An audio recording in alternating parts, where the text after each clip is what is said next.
As you could probably tell by the title of this video is about doing something, doing anything. And this is a continuation to my last video about doing nothing to achieve everything. If you haven't seen that video yet, I would recommend you watching that, as it gives a bit of context into the things that we're going to be discussing in today's video. I like to believe that doing something is the gateway to doing anything and everything that you want to do. A lot of us are trying to improve our lives in any way possible, whether it's improving our social standings, increasing our resources, our knowledge, our mental and physical health, whatever it might be. And we think that the way to achieve this is by doing stuff. But that's exactly what it is. All we end up doing is doing stuff. Now, when I say stuff, what I mean is doing things that we think are productive, that we think are going to benefit us in our goals. But all they really are distractions from what we really want to achieve. In Meditations Book 4, Marcus Aurelius said it best: "For a peaceful life, it's better to do fewer things and do them better." So rather than occupying ourselves with meaningless tasks, with an abundance of things to do, abundance of activities to reach our goals, we're better off doing fewer things that are more meaningful, that will benefit us more directly. The act of filling up our time with activities that we think are productive, that are going to progress us in some way towards our goals, is what I like to call productive procrastination. I find that this idea of productive procrastination is one to help us believe that we're actually doing something worthwhile, that we're doing something that is meaningful towards our goals, yet all we're really doing is taking away from the task at hand. We're procrastinating by being productive with other things. So how is it that we have so much drive to act and to do, yet we don't pick up the pen to write the heading of our essay due by the end of the week? Instead, we do something else, something we think is productive, something that we think is getting us towards our goals, but it isn't the task that we need to do at this very moment. The only way this essay gets written is if you write it, not by thinking about writing it, not by watching videos about writing it, by writing that essay, by doing the task at hand. And we very well know the consequences of our actions, yet we do not act in line with those consequences. Now, while there are a multitude of reasons why we might have difficulty doing something, I would like to highlight two specific reasons. Firstly, it comes down to being used to the certainty of doing things that come routine to us. Even the slightest disruption to this, in the form of a request from our co-workers or boss, throws a wrench in the works for your plan and makes you stressed out or frustrated. Secondly, the human nature to follow the path of least resistance. Studies show that as humans, we are hardwired to follow the path of least resistance. It is a part of nature as much as it is a part of us.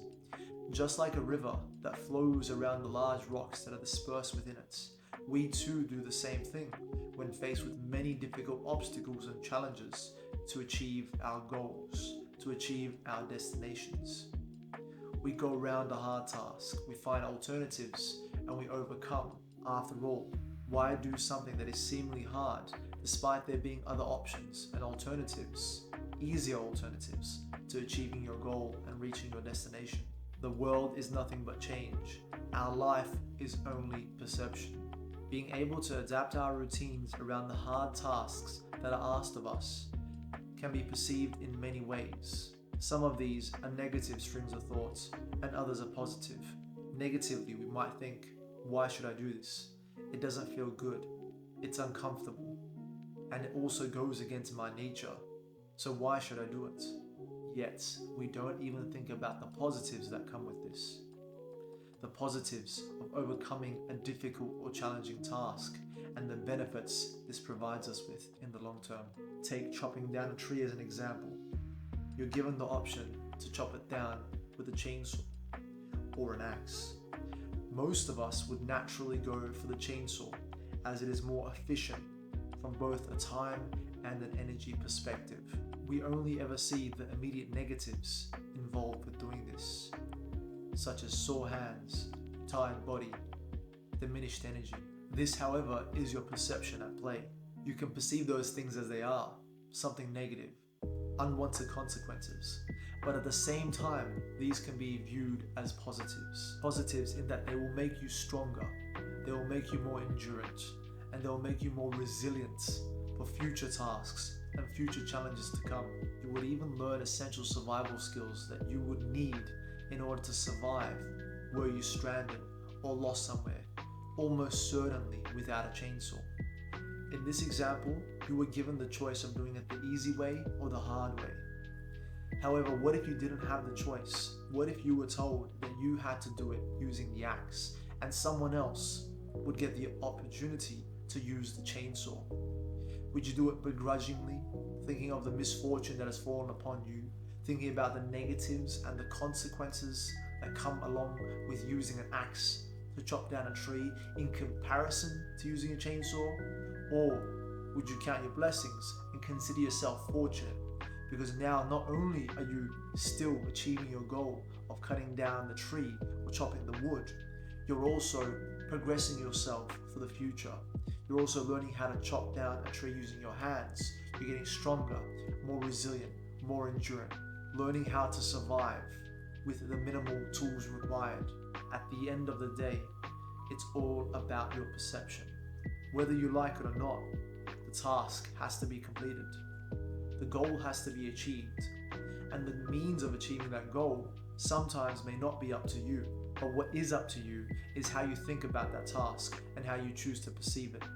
Think about the negatives and you'll feel worse off for it. You might not even gain anything out of it. Think about the positives and you become cognizant of the lessons and the strengths that it will provide you in the long term. A quote I heard during the latest John Wick movie really stuck with me. The way you do anything is the way you do everything. If you only choose to act when things are going easy or going your way, this will also carry over to how you face and attempt to overcome other obstacles in your life. Do you admit defeat and feel sorry for yourself? Or do you accept the challenge, prevail and overcome, fortifying yourself for future challenges and the world as a whole? Now, despite everything I've already said in this video, I feel that Nike said it a lot better and in much fewer words than I, with their slogan of just do it. Is the task too hard? Just do it. Are you tired? Just do it. What will others think? Just do it. This 3-word mantra is simple enough for anyone to understand, simple enough for anyone to comprehend. Yet, why is it not simple enough for anyone to follow? Don't be paralyzed by your own thoughts. Your mind is the most powerful tool you have. And like any other tool, it is capable of copious amounts of good and copious amounts of harm. All that matters is how you choose to use it. If you do not give your mind the time to come up with excuses and begin the task before it has the opportunity to convince you otherwise, you will already be miles ahead from where you were moments ago. Starting is often the hardest part. Once you begin, you'll quickly come to realize that many of the reasons that you had for not having already started were merely excuses. Remember, an object in motion stays in motion. It's hard to move the boulder, but once the boulder is rolling, it's easy enough to push it all the way through.